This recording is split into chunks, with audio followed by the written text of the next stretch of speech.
These கிச்சனில் இன்றைக்கி நம்ம பார்க்க போகிற ரெசிபி இளநீர் பாயாசம். இது செம டேஸ்ட்டாக இருக்கும். அப்படியே கல்யாண வீடுகளில் கிடைக்கிற மாதிரி டேஸ்டான இளநீர் பாயாசம் எப்படி செய்கிறதுன்னு பார்க்கலாம் வாங்க. இளநீர் பாயாசத்துக்கு எல்லா இன்க்ரீடியன்ஸையும் ஒரே கப்பில் அளந்துக்கோங்க. இன்றைக்கி நான் 2 கப் பால் எடுத்திருக்கேன், 1/4 கப் கண்டென்ஸ்டு மில்க் எடுத்திருக்கேன். கண்டென்ஸ்டு மில்க் இல்லைன்னா சர்க்கரை கொஞ்சம் அதிகமாக சேர்த்துக்கோங்க.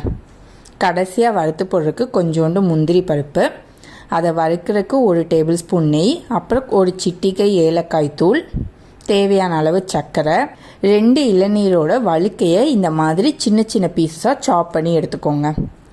1 கப் தேங்காய் பால். இதுதான் இதுக்கு தேவையான இன்க்ரீடியன்ஸ்.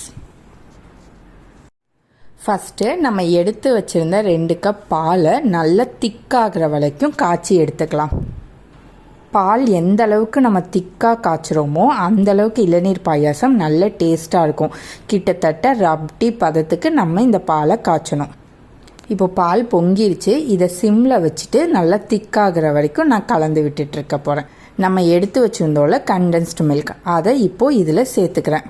கண்டென்ஸ்ட் மில்க் சேர்த்தான நீங்கள் பாலை டேஸ்ட்டு பாருங்கள். இது கூட நம்ம 1 கப் தேங்காய் பால் தான் சேர்க்க போகிறோம். அதுக்கேற்ற மாதிரி சர்க்கரை சேர்த்துக்கோங்க.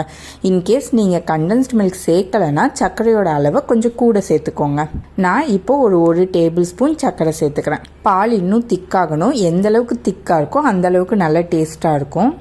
இப்போது இதில் 1 சிட்டிகை ஏலக்காய் தூள் சேர்த்துக்கிறேன்.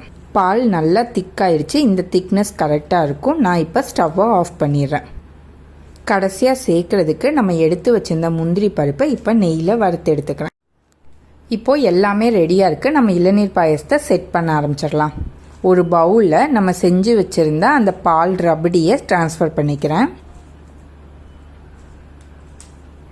இப்போது நம்ம எடுத்து வச்சுருந்த இளநீரை இதில் கலந்துக்கலாம். அடுத்ததாக 1 கப் தேங்காய் பால் சேர்த்துட்டு நல்லா கலந்து விட்டுறலாம். இப்போது நம்ம வறுத்து வச்சுருந்த முந்திரியை சேர்த்துக்கலாம். இது ஆப்ஷனல் தான், வேணும்னா சேர்த்துக்கோங்க. அவ்வளோதான். இந்த இளநீர் பாயாசத்தை ஃப்ரிட்ஜில் வச்சுட்டு நல்லா சில்லுன்னு சர்வ் பண்ணுங்கள். அவ்வளோதான். நல்ல டேஸ்டியான சூப்பரான இளநீர் பாயாசம் வீட்டிலேயே ரெடி ஆயிடுச்சு. இதை நீங்களும் ட்ரை பண்ணி பார்த்துட்டு எப்படி இருந்துச்சுன்னு கமெண்ட்ஸில் சொல்லுங்கள். இந்த வீடியோ உங்களுக்கு பிடிச்சிருந்துச்சுன்னா லைக் பண்ணுங்கள். இந்த மாதிரி டிஃப்ரெண்ட்டான டேஸ்டியான ரெசிபிஸ் பார்க்குறதுக்கு மறக்காமல் தீஸ் கிச்சனை சப்ஸ்கிரைப் பண்ணிடுங்க.